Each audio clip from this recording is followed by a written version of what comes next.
ఢిల్లీలో ఇటీవల కొంతమంది యువకులు కాక్రోచ్ జనతా పార్టీ పేరిట నీట్ ప్రశ్నాపత్ర లీక్ విద్యా వ్యవస్థలో లోపాలపై సుమారు వారాల పాటు నిరసన వ్యక్తం చేశారు. పార్లమెంటు సమావేశాలు ప్రారంభమైన తర్వాత వారు రాజకీయ నాయకులతో కలిసి పార్లమెంటు సమీపంలో ఉద్రిక్తత సృష్టించే ప్రయత్నం చేశారు.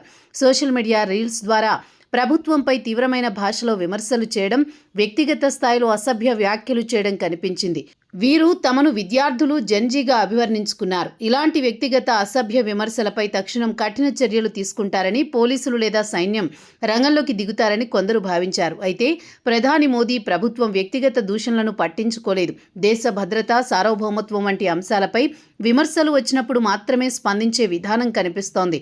అనుమతి లేకుండా పార్లమెంటు సమీపంలో జరిగిన ఉద్రిక్తతను సంయమనంతో ఎదుర్కొని బాడీ కెమెరాలు, ఇతర ఆధారాల ఆధారంగా తర్వాత చర్యలు తీసుకున్నారు. నాయకులతో చర్చలు జరిపి ఉద్యమాన్ని శాంతియుతంగా ముగించే దిశగా కృషి చేశారు. పాకిస్తాన్ నుంచి కొందరు హిందూ పేర్లతో రెచ్చగొట్టే కంటెంట్ను విస్తృతంగా పంపి పరిస్థితిని మరింత ఉద్రిక్తం చేసి భారత్లో కఠిన చర్యలు జరగాలని ఆశించారు. అయితే భారత ప్రభుత్వం అలాంటి ఉచ్చులో పడకుండా పరిపక్వంగా వ్యవహరించింది. యువత భారతీయులే కాబట్టి వారితో సమన్వయం ముఖ్యమని విధానం అనుసరించింది. పాకిస్తాన్లో ప్రధాని, సైన్యాధిపతి లేదా మంత్రులపై విమర్శలు చేస్తే కఠిన చర్యలు సాధారణం. అక్కడి ప్రముఖ జర్నలిస్టులు, వ్యాఖ్యాతలు కూడా సైన్యం గురించి మాట్లాడడానికి జాగ్రత్త పడతారు.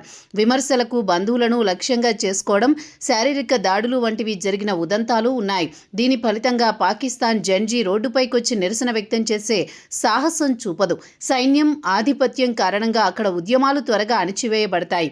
భారత్లో ప్రధానిని విమర్శించిన చర్చలు జరుపుతూ అవసరమైన చోట చట్టపరమైన చర్యలు తీసుకుంటూ ఉద్యమాన్ని నిర్వహించిన తీరు పాకిస్తాన్ మేధావులు, యువతలో చర్చనీయాంశంగా మారింది. భారత్లో ప్రజాస్వామ్య వ్యవస్థలో సంయమనం, చట్టపాలన, సంభాషణకు అవకాశం ఉంది.